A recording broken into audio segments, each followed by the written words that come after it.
reeks wat ons mee besig is van God in die storm. En ons het verlede week bietjie begin praat oor wanneer die storm kom. En vanoggend gaan ek vir ons bietjie deel oor wanneer jy moeg raak in die storm. En ek dink dit is vir ons belangrik om deur hierdie gedeelte te gaan, want baie van ons raak moeg in die storm.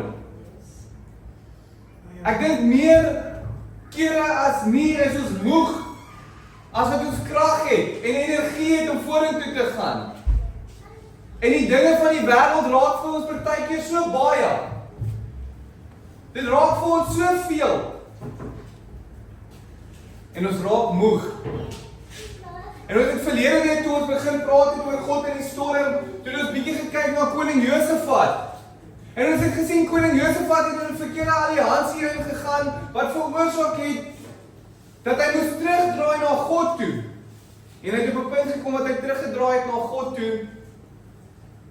En in daai oomblik wanneer hy teruggedraai het na God toe en hervorming het plaasgevind, het een van sy grootste storms in sy lewe gekom. Maar toe het die gees van God oor Jehoshua gekom en vir hom 'n woord gegee en gesê, luister, Juda en koning Josafat, moenie vrees nie, want die stryd is nie in julle hande nie, maar in God se hand. So ons weet van verlede week af dat die stryd is nie in ons hande nie, maar dit is in God se hand. En dit is belangrik vir ons om daardie te besef. Maar as ons nie gaan besef dat die stryd in God se hand is, gaan ons altyd moeg wees. En ons gaan altyd dink ons kan dit nie doen nie. En broers en susters, dit is belangrik vir ons om te besef dat wanneer ons hierdie teks gaan, wil ek net vir julle een ding noem, is dat ons is mens. En ons as mens gaan moeg raak. En dat dit nie verkeerd is om partykeer moeg te raak nie. Maar ons moenie daar bly nie. En dat wanneer ons moeg raak, ons nie onsself in die wêreld moet gaan vind nie, maar ons onsself in die teenwoordigheid van God moet vind. En hoe meer moeg ons raak, hoe meer moet ons God probeer soek. En wanneer ons moeg raak, moet ons nader aan hom trek as om verder van hom af weg te trek. En vanoggend gaan ons bietjie praat oor Elia.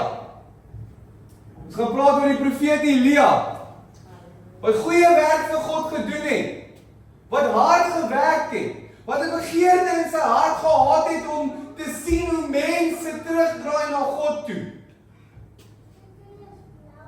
Maar Jakobus 5 vers 17 sê vir ons, maar Elia was ook mens soos ons. So wanneer ons 'n bietjie gaan praat oor Elia wat moeg geraak het in die storm, moet ons besef dat Elia ook net 'n mens was. Net soos ek en jy 'n mens is. En so ek gaan vir ons vinnig begin lees uit 1 Konings 18 vers 20. En broers en susters, daar's baie skrif vanoggend, maar dit is vir ons belangrik om in die skrif in te gaan. En so ons kan nie net 2 verse raak as ons moet 40 verse raak nie, want dit is nodig om die 40 verse vandag te lees. Want ons moet die konteks verstaan van die woord. Dis vir ons belangrik. So ek gaan vir ons by 1 Konings 18 vers 20 begin. En dit sê, en Agab het gestuur onder al die kinders van Israel en die profete op die berg Karmel bymekaar laat kom. En Elia het nader gekom na die hele volk en gesê, hoe lank hink julle op 2 gedagtes? As die Here God is, volg hom na, en as dit Baal dit is, volg hom na. Maar die volk het hom niks geantwoord nie. Nou Baal is 'n afgod. Baal word geassosieer met reën en vrugbaarheid. En hierso kan ons sien in die vorige paar verse, het koning Agab getrou met koningin Isabel. En my vrou sê ook vir my, belangrik om vir julle te sê, dat die Engelse koning Isabel is Jezebel. Nou, almal het al gehoor van Jezebel, maar almal het dalk nog nie gehoor van Isabel nie. En dit is belangrik om dit te besef dat koning Agab, wat koning oor Israel was, het getrou met koningin Isabel en sy het vir Baal aanbid. En soos sy getrou het met Agab, het Agab ook meer vir Baal begin aanbid. En Agab het 'n toring opgebou gebou vir Baal. 'n Altaar gebou vir Baal. En so nou kom ons op 'n punt waar ons hierdie begin kom en Elia, want nou is al die profete van God doodgemaak en net Elia bly oor. Elia sê vir Ahab, roep die 450 profete van Baal. Maar hy kom op die punt wat hy daar in vers 21 sê, hy sê, hoe lank hink julle op twee gedagtes? Want as die Here God is, volg hom, en as Baal dit is, volg hom.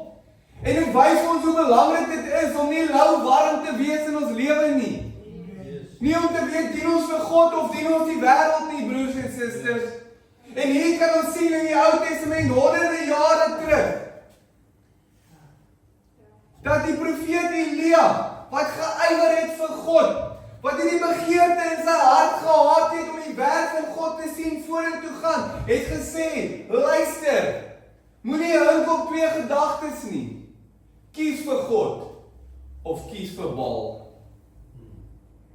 Hy sê nie eers in hierdie oomblik kies net vir God nie, want dit is die regte keuse nie. Hy sê maak jy jou keuse. En ek wonder hoeveel van ons wat hier sit vandag en die van ons wat luister, vind onsself om te hink tussen twee gedagtes. Want eendag wil ons God dien, maar môre wil ons die wêreld dien. Môre wil ons die wêreld kies en die dag daarna wil ons God kies. En eendag is God genoeg om my challenge te oorkom, maar die volgende dag is hy nie. Hoeveel keer vind ons onsself op dieselfde situasie waar Elia vir ons eintlik moet vra, is hoe lank gaan julle hink op twee gedagtes? Maak jou keuse, broer en suster. En dit sê, stuur dan nou, vers 19, stuur dan nou, laat die hele Israel bymekaar kom op die berg Karmel, ook die 450 profete van Baal en die 400 profete van Asherah, wat aan die tafel van Isabel eet. En Ahab het gestuur, sorry, ek het nou vers 19 gelees, ek het net vir die konteks al gegee. En Ahab het gestuur onder al die kinders van Israel en die profete op die berg Karmel bymekaar laat kom. En Elia het nader gekom na die hele volk en gesê, hoe lank gaan julle hink op julle twee gedagtes? So as die Here God is, volg hom na, en as dit Baal is, volg hom na, maar die volk het hom niks geantwoord nie. En toe sê Elia vir die volk, ek het alleen oorgebly as profeet van die Here, terwyl die profete van Baal 450 is, maar laat hulle vir ons 2 bulle gee. Dan kan hulle vir hulle 1 bul uitkies, en dit in stukke verdeel, en op die hout sit, maar sonder om die vuur te maak. En ek sal die ander bul gereed maak en op die hout sit, maar ek sal geen vuur maak nie. Roep julle dan die naam van julle God aan, en ek sal die naam van die Here aanroep, en die God wat met vuur antwoord, hy sal God wees, en die hele volk het geantwoord en gesê, die woord is goed. So hier kom Elia en hy sê vir die mense wat besig is om vir Baal te aanbid, right, kom ons kyk wie se God is, wie sin dan, kom ons kyk wie dien die werklike God. En hy sê, kom ons kry vir ons 2 bulle, en jy vat vir jou bul, en ons vat vir ons 'n bul, en ons sit dit op die hout. En onthou, daar was nou 'n droogte wat gekom het. Dit was 'n 3 jaar lang droogte, wat gekom het as gevolg van die feit, dat die mense vir Baal gedien het. En Baal is mos nou die God wat reën bring, wat vrugbaarheid bring. En so die challenge kom, en Elia sê, right, kom ons kyk wie se God antwoord. En hulle het die bul wat hulle gegee het geneem, op vers 26, en hulle het die bul wat hy hulle gegee het geneem, en het gereed gemaak in die naam van Baal, van môre tot middag aangeroep en gesê, o Baal, gee ons antwoord. Maar daar was geen stem en niemand wat geantwoord het nie. En hulle het rondgespring by die altaar wat hulle gemaak het. En toe dit middag was, het Elia met hulle gespot en gesê, roep hard, hy is mos 'n God, hy is seker in gepeins, of hy het hom seker afgesonder, of hy is seker op reis, miskien slaap hy en moet wakker word. So Elia is besig om 'n bespotting te maak en sê, roep harder, want julle God antwoord nie, miskien slaap hy. En dit is 'n bespotting want 'n God wat werklik is, wat almagtig is, slaap nooit nie. Hy is altyd wakker. Hy hoor altyd. En hierso kom Elia en hy sê, bid harder. Luister wat gebeur verder. Hy sê en hulle het hard geroep en hulle self volgens hulle gebruik met swaarde en spiese stikkend gekerwe tot die bloed op hulle uitgespuit het. Hulle begin harder bid en hulle begin hulle self sny. Hulle wil net hê hierdie God moet hulle antwoord aan wie hulle aanbid. En toe die middag verby was, het hulle begin raas tot op die tyd dat die spysoffer gebring word, maar daar was geen stem en niemand wat geantwoord het nie en geen opmerksaamheid nie. En toe sê Elia vir die hele volk, kom nader aan my. En hy sê, en die hele volk het nader gekom na hom, en hy het die altaar van die Here herstel wat afgebreek was. Daarop neem Elia 12 klippe volgens die getal van die stamme van Jakob se kinders, tot wie die woord van die Here gekom het om te sê, Israel sal jou naam wees. En hy bou met die klippe 'n altaar in die naam van die Here, en daarna het hy 'n sloot gemaak rondom die altaar, 'n ruimte vir omtrent 2 mate saad, en die hout gerangskik, en die bil in stukke verdeel en bo op die hout gelê. Nou luister wat doen hy nou verder. Toe sê hy, maak 4 kruike water vol, en giet dit op die brandoffer en op die hout. So hy pak die hout uit, hy grawe 'n sloot om die hout, en hy sê, maak 4 kruike water vol, en gooi dit oor die hout. En hy sê, doen dit vir 'n tweede maal.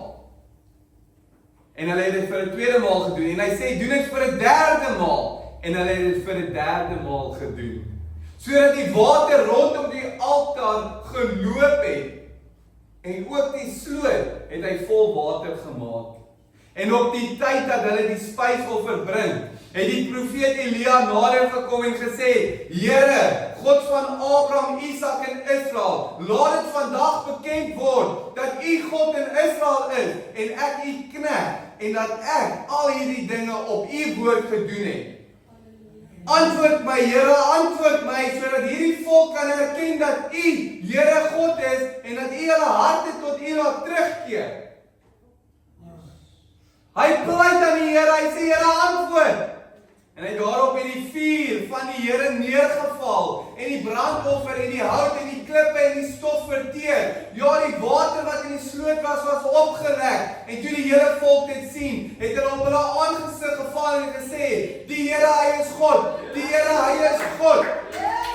Kan ons sê, Here, hy is God. Kan ons bietjie sien dat ons God werklik bestaan, en dat hy almagtige is, en dat daar geen ander God is as ons God, die almagtige een, wat vuur van die hemele af sal stuur, dat daai brandoffer aan die brand gesteek sal word nie. Broer en suster, aan wie roep jy aan? Roep jy na jou God toe, wat sy seun vir jou gestuur het om aan die kruis te sterf en vir jou nuwe lewe te gee? Of roep jy na 'n God toe wat nie luister nie? 'n God wat slaap? Kan ons hierdie wonderwerk sien? Dat daar vuur uit die hemel uitval. En die volk kom vir 'n oomblik en hulle val neer. En na al hierdie goed, broer en suster, twyfel ons nog steeds nou en dan. Wat moet ons nog sien? Wat moet ons nog lees? En ons sien dalk nie vuur uit die hemel uitval nie, maar jy sien mense wat siek is en raak hulle genees. Jy sien mense wat in finansiële moeilikheid is en daar kom deurbraak. Jy sien families wat uitmekaar uitgeskeur is en hulle word saamgetrek en hulle word gevul en hulle word gebind deur die genade van God. En nog steeds twyfel jy. Is dit nie vir ons tyd om in hierdie wêreld te sê, wie dien jy? Dien jy God of dien jy Baal? Dien jy God of dien jy die wêreld? Broers en ek wil vir sê, maak 'n keuse vanoggend om te dien ons enigste God, want hy het al reeds geantwoord en hy antwoord in jou lewe en dit is tyd om 'n verandering te maak. Halleluja, dit is tyd om 'n verandering te maak. Dit is tyd om die keuse te maak om te kies wie ons dien, broer en suster. En hy sê, maar Elia, hy sê vir hulle, gryp die profete van Baal, laat niemand van hulle vry raak nie, en hulle het hulle gegryp, en Elia het hulle afgebring na die spruit Kison, en hulle daar geslag. So nou sien ons hierdie ongelooflike storie van Elia. Ons sien hierdie ongelooflike waarheid, en God wat geantwoord het. Maar nou kom daar 'n bietjie 'n draaipunt. Nou begin ons lees. In 1 Konings 19. So julle sien nou wat gebeur het, julle sien dat die vuur van die hemele afval op Berg Karmel. God antwoord, die volk val neer. En Agab het aan Isabel meegedeel alles wat Elia gedoen het. Ja, alles. Let mooi op. Hy sê wat Elia gedoen het, hy sê nie wat God gedoen het nie. Hy sê Elia het dit gedoen. Hy sê nie God het dit gedoen nie. Hoe hy al die profete met die swaard gedood het. Verstaan jy dat koning Agab se hart nog steeds hard is? Dat hy na die oomblik wanneer hierdie wonderwerke gebeur het nog steeds nie kan sê dit was die Here God wat dit gedoen het nie. En dat hy sê dit was Elia. Maar hy is reg, hy sê en Agab het aan Isabel meegedeel alles wat Elia gedoen het. Ja, alles. Hoe hy al die profete met die swaard gedood het. Daarop stuur Isabel 'n boodskapper na Elia om te sê, mag die gode so doen en so daaraan toe doen, sekerlik sal ek môre sulke tyd jou siel maak, soos die siel van een van hulle. So na al hierdie gebeur het, gaan Agab na Isabel toe. En Isabel draai nie haar aangesig na die Here toe nie. Sy kom nie tot bekering nie. Sy besef nie, sy is besig om die verkeerde God te dien nie. Sy sê vir Elia, sekerlik die tyd môre sal jy dood wees. So Elia en die profeet wat besig is om God se werk te doen en die volk wil sien terugdraai na God toe, maar dit is die volk aan wie God 'n belofte gemaak het en sy verbond voorgegee het, wil hy net sien dat hulle terugdraai na die enigste God wat bestaan en wat besig is om te gebeur na Berg Karmel, is Isabel nog steeds besig om hom te probeer vervolg. En hy sê toe hy dit sien, het hy hom klaar gemaak en terwille van sy lewe weggegaan. So Elia begin weghardloop. En toe hy in Beersheba in Juda aangekom het, het hy sy dienaar daar laat agterbly. En vers 4 sê, maar self het hy 'n dagreis ver van die woestyn ingegaan en daar onder 'n besembos gaan sit en gewens dat hy mag sterwe. En hy sê, dit is genoeg. Neem nou my siel weg, Here, want ek is nie beter as my vaders nie. En vir 'n oomblik raak Elia moeg. Vir 'n oomblik vind hy homself op 'n punt waar hy nie meer verstaan hoekom hy hierdie doen nie. Hy sê, Here, neem liewer my siel weg.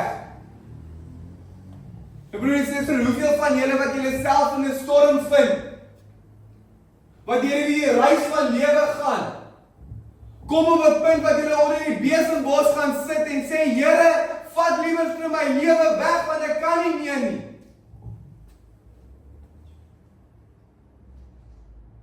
Julle kom daarso. Ons kom daar as mensdom. Ons raak moeg. Nadat God nou net hierdie ongelooflike miracle laat gebeur het, die vuur laat val het uit die hemele uit. Paar verse later sê Elia, Here, neem my lewe weg. So ek wonder hoeveel van ons val op daai punt waar ons dit doen en ons kom onder die besembos en ons bly daar. En ons bly daar en ons sê, Here, neem ons lewe weg. En ons doen net om dit te verander nie. En ons trek nie nader aan God nie, ons bly daar. Broers, ek wil vir jou sê, let op die volgende paar verse. Want God het jou nie geskape in die lewe om onder die besembos te gaan sit en te gaan lê en te wens dat jou lewe verbygaan nie.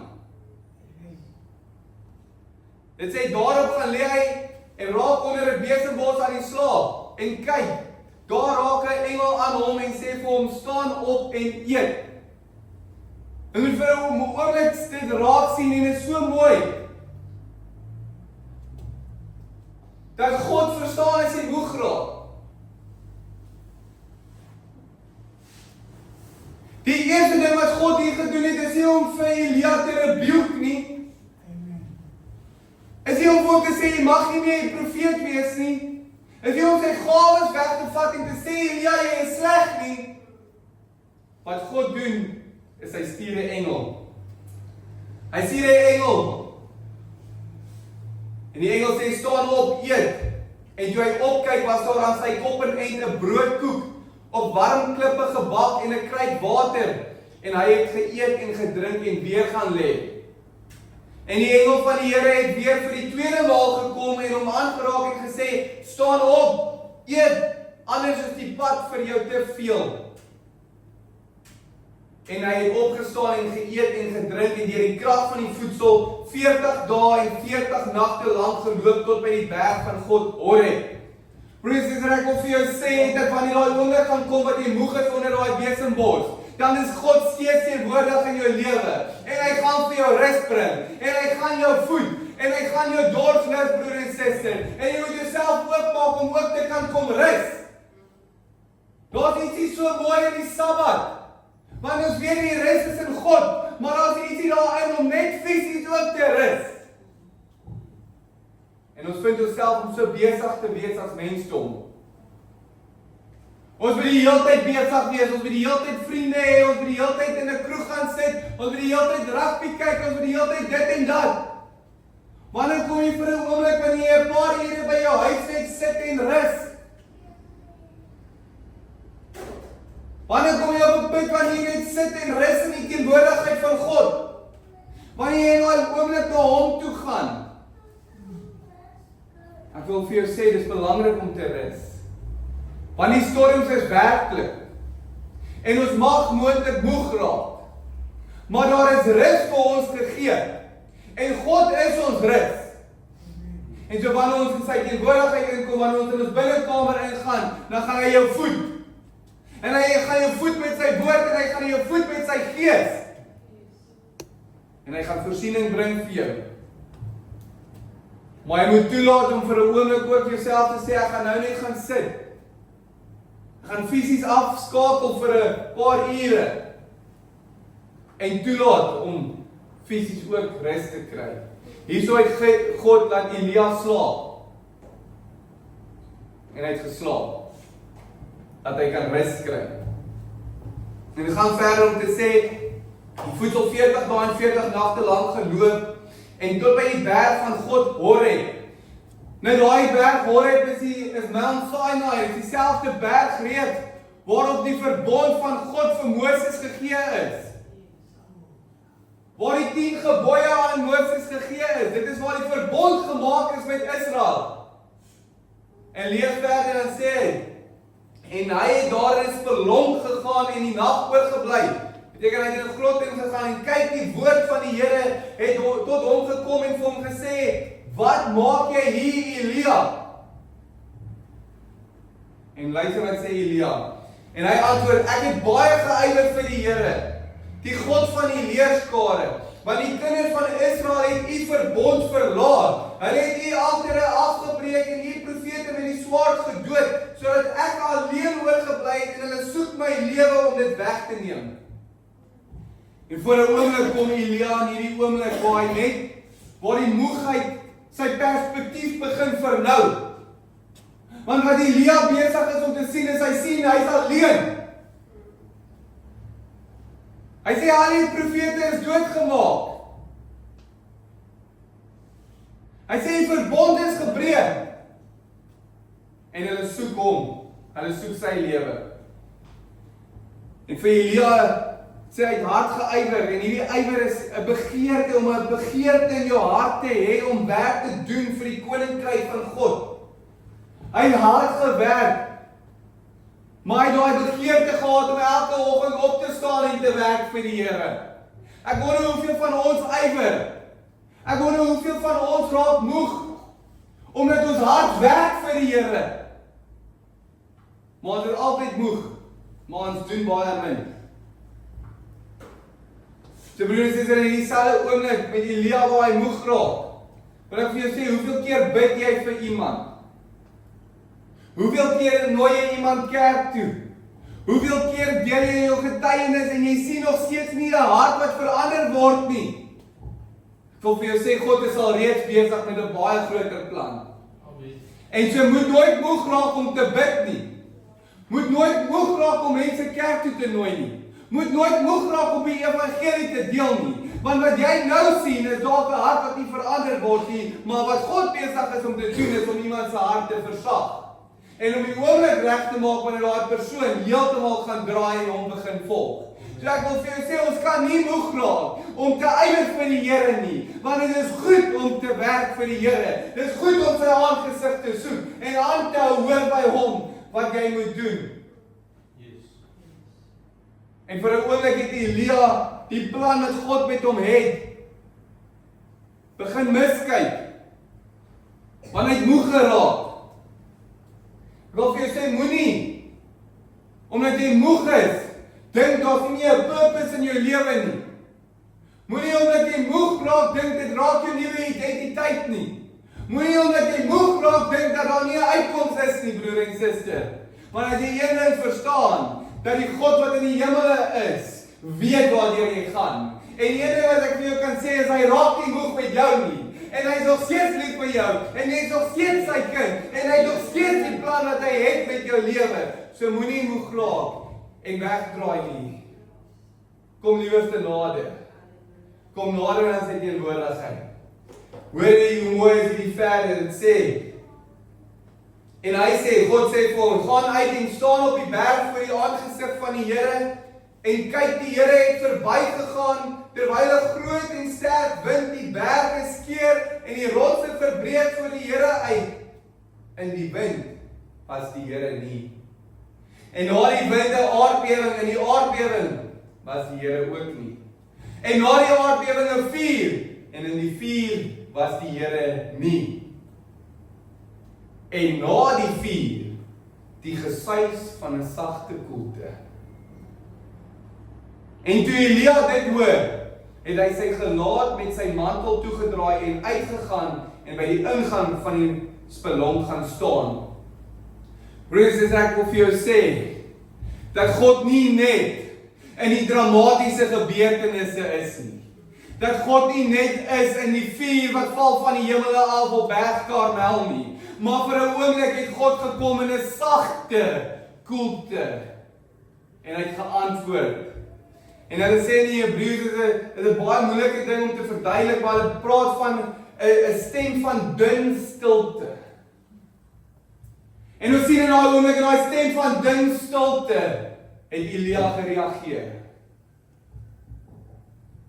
En ek wil vir jou sê, hoeveel keer is jy besig om vas te kyk dat jy net ietsie groots in jou lewe altyd wil sien voordat jy dink die Here antwoord jou. Ek wil vir jou sê dat hy jou in die baie dun stilte ook kan antwoord. En wanneer jy dit raak sien nie en wanneer jy dit hoor nie, is hy nog steeds besig om te werk in jou lewe. So ek wil vir jou sê, daar waar jy moeg raak, broer en suster, is God besig om te werk, al sien jy dit nie. En moenie laat jou perspektief van jou probleme die perspektief van God se begin raak nie. Want wat ons sien is nie wat God sien nie. Want God het 'n plan en hy is besig om te werk, broer en suster. Hy is besig om jou te werk in jou lewe te werk. So ek wil sê, daar waar jy moeg raak, moenie laat jou perspektief verlou word nie. Kyk op na die Here in die hemel. Glo in die plan wat hy oor jou lewe gespreek het. Glo in daai roeping wat hy oor jou lewe gespreek het. Glo in die gees van God wat deur mense werk en woord bring vir jou en sê, luister, die stryd is nie in jou hande nie, maar dit is in die hande van God. Broer en suster, ek wil vir jou sê, moet hom nie mis wanneer dit in die dun stilte kom nie. Amen. Moenie net dink dat jou probleme opgelos is wanneer almal rondom jou dit sien nie. Moenie dink dat die deurbraak in die finansies net kom deur jy by die lotto wen nie. Dit kan in die bietjie wees. So ek wil vir jou sê, waar is God dalk besig om jou te antwoord in die stilte waar jy hom mis? Waar is jy besig om die wind te soek, by die berge skeer en die aardbewing te soek en die vuur te soek, waar God al reeds besig is om jou te antwoord in die stilte en in daai dun stilte. Maar ek wil vir jou sê, as jy jouself te besig hou met die dinge van die wêreld en alles rondom jou is te hard en is te loud en jy kan dalk nie daai stilte hoor nie, dalk moet jy vir 'n oomblik stil raak in jou binnekamer, broer en suster. Dalk moet jy vir 'n oomblik jou woord oopmaak en begin hoor wat die Here vir jou wil sê. Want miskien het hy al klaar vir jou die antwoord. Miskien het jy al klaar die antwoord, jy mis dit net. En dit is eintlik crazy. Elia kom verder en God sê weer, wat maak jy hier, Elia? En hy antwoord, ek het baie geëier vir die Here, die God van die leerskare, want die kinders van Israel het u verbond verlaat, u altere afgebreek en die profete met die swaard gedood, sodat ek alleen oorgebly het en hulle soek my lewe om weg te neem. So kom hy die punt wat Elia God se teenwoordigheid besef, en hy antwoord hom presies dieselfde. Want dit is nie altyd wanneer die antwoord dadelik kom, dat jy dadelik verander nie. Partykeer vra die Here, maar jy sien nog nie, jy hoor nog nie, jy verander nog nie. In vers 15, maar die Here sê vir hom, gaan nou terug op jou pad na die woestyn van Damaskus, en gaan heen en salf Hazael as koning oor Aram. En Jehu, die seun van Nimsi, moet jy salf as koning oor Israel, en Elisha, die seun van Safat uit Abel Mehola, moet jy salf as profeet in jou plek. En God is besig om vir Elia terug te bring na waartoe hy moet gaan. En hy roep hom terug na sy roeping toe. En God sê, Elia, jy is nie nou op die regte plek nie. Hy sal gaan terug op die pad na Damaskus, en gaan salf Hazael, en Jehu, en Elisha. Want wat God besig is om te doen, is hy het al reeds, wanneer Elia het nie gesien het, het hy al reeds die planne gehad. Hy het al reeds 'n nuwe koning oor Israel gehad. Hy het al reeds iemand niets gehad in Elia se plek as opvolger vir Elisha. Hy het hom al reeds gekies, hy het hom al reeds gesalf, en God was al reeds besig om die volgende generasie op te rig. So ek wil vir jou sê, broer en suster, waar is jy besig om vas te kyk in hierdie probleem en in hierdie storm van jou, wanneer God al reeds besig is om voorbereiding te maak vir dit wat na dit kom. Ek wil vir jou sê, dat jou roeping nie ophou, omdat jy bietjie moeg raak nie, dat daai roeping aangaan in jou lewe, en vir 'n oomblik moet jy terugkom na daai roeping toe, en God roep jou en hy sê, gaan terug op die pad van Damaskus. Gaan doen wat God jou geroep het om te doen. Maar wat jy raak sien, is jou werklikheid in hierdie oomblik. Maar dis nie wat God raak sien nie. God sien die hele prentjie raak. Hy sien die begin en hy sien die einde. En hy weet wat kom. Broers en susters, ek wil vir jou sê, ons het verlede week ook daar gepraat en ons het gesê, dis belangrik om te besef dat die storm nie vir God openbaar nie. Die storm openbaar jouself. Ek wil sê, hoeveel van ons sit in 'n storm, wat ons die keuse gemaak het om in daai storm te wees. Wat ons die keuses gemaak het wat gelei het na daai storm toe. En dan moet ons altyd vir God bevraagteken. Jy moet 'n bietjie stopcount doen. Kyk wat gaan aan in jou lewe. Kyk hoekom dit aangaan. Want ek wil vir jou sê, ewenal is jy die persoon wat elke dag in jou woord spandeer, elke dag bid, kan jy ook moeg raak, net soos Elia moeg geraak het. En dit beteken nie omdat ons moeg raak in die vlees, dat ons nie God dien nie. En ons moet net besef dat baie keer kom ons op 'n punt waar die storms ons eie te doene is. So vir 'n oomblik moet jy jouself ook vra, wat is dit dalk wat jy moet neerlê? Wat is goed doen jy in jou lewe wat jy nie veronderstel is om te doen nie? Van hoe lank gaan jy hink op twee gedagtes? Dus jy jouself vra, is God regtig God in jou lewe? Want as God jou God is in jou lewe, broer en suster, dan gaan hy jou terugvat na die pad van Damaskus toe en hy gaan jou roep en laat aanhou leef. En hy gaan die paaie vir jou reguit maak. En hy gaan vir jou sê, gaan salf die persoon. Hy gaan vir jou sê, gaan bid vir hierdie persoon. En hy gaan die paaie vir jou reguit maak. Hy gaan die kettinge breek wat besig is om jou vas te hou. Hy gaan die mure rondom jou afbreek as jy hom toelaat om te werk in jou lewe. En gaan aan en sê, en die een wat van die swaard van jou Hazael vry raak, sal hom sal Jehu doodmaak en wat van die swaard van Jehu vry raak, hom sal Elisha doodmaak. Maar ek sal 7000 in Israel laat oorbly, al die knieë wat nie voor Baal gekniel het nie, en elke mond wat hom nie gesoen het nie. Broer en suster, Elia is besig om te sien dat hy die enigste een is, maar God sê ek sal 7000 laat oorbly, wat nie die knie sal buig vir Baal nie. En hy sal reeds besig met die planne. En God weet al reeds wat die groter prentjie is. So jy sien jouself dalk in jou storm dat jy alleen is. Jy sien jy is moeg. Jy sien, Here, hoekom net ek? Ek wil vir jou sê, God het al reeds 7000 gekies. Hy het al reeds die opvolgers gekies. Hy het al reeds die oorblyfsel gekies, broer en suster. So maak nie saak hoe moeg jy raak nie. Ek wil vir jou sê, hou moed. Want die Here weet. Die Here ken die groter plan al reeds. En hy het toe daarvandaan weggegaan en Elisha, die seun van Safat, aangetrek terwyl hy aan die ploeg was met die 12 paar osse voor hom, en hy het self by die 12de paar was, en Elia het by hom verbygegaan en sy mantel op hom gewerp. En ek wil net gou vir julle ook lees in die Nuwe Testament. So ons sien in Romeine 11, 2 tot 5, het sê, God het sy volk wat hy van tevore geken het, nie verstoot nie. Of weet julle nie wat die skrif in die gedeelte oor Elia sê nie? Hoe hy by God optree in Israel en sê, Here, hulle het die profete gedood en die altere het hulle afgebreek en ek het alleen oorgebly en hulle soek my lewe. Maar wat sê die Godspraak aan hom? Hy sê, ek het vir myself 7000 manne laat oorbly, wat die knieë vir Baal nie gebuig het nie. Net so het wat dan ook in die teenwoordige tyd 'n oorblyfsel ooreenkomstig die verkiesing van die genade van Jesus Christus. Broer en suster, ek wil vir jou sê, deur die genade van Jesus Christus gaan hy jou deurdra.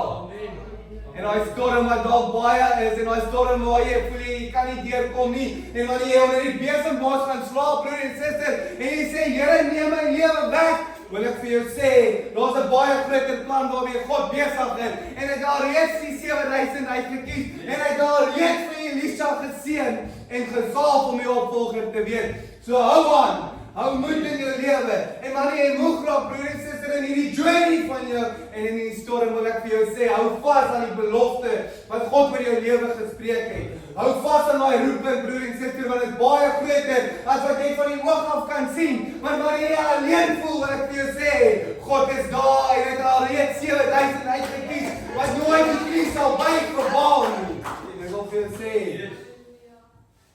is jy daai persoon, is jy daai persoon wat sê jy sal nooit die knie buig nie? Is jy daai persoon wat maak nie saak wat in jou lewe gebeur nie, vir God altyd eers te sit? Maak nie saak hoeveel challenges daar kom nie, maak nie saak hoe erg die storm is nie, is jy besig om vir God in jou lewe te kies? Is jy besig om te glo dat vuur uit die hemel kan val?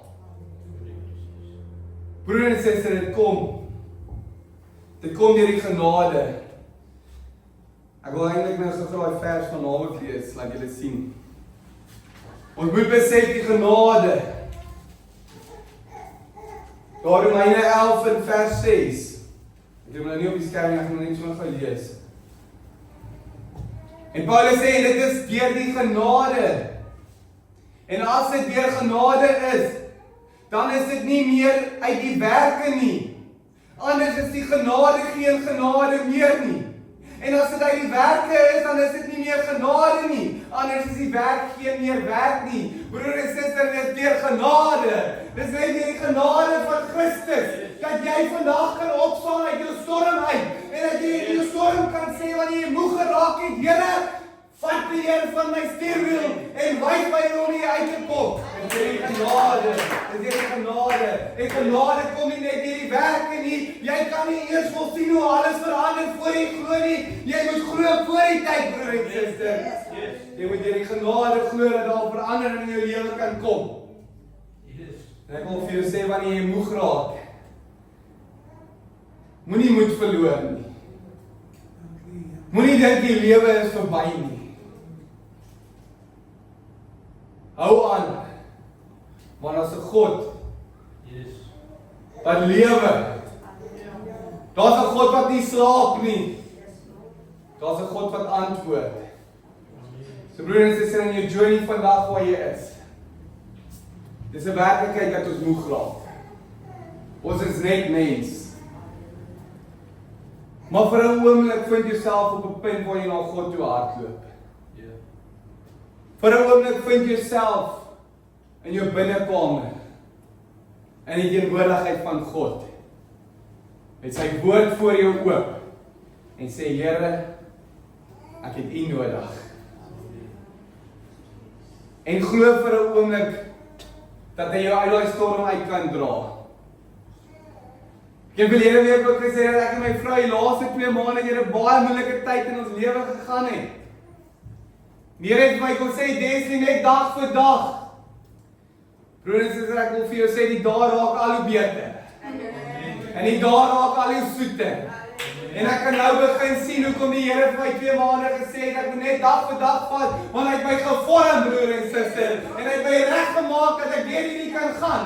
Want as ek 2 maande teruggekyk het, na 2 maande van nou af, sou ek dalk gedink het, ek kan nie deur dit kom nie. Maar omdat ek dag vir dag vat, en ek kry die salwing van die Gees binne my, want ek in die woord gaan, dan sê ek nou dat die dae raak beter.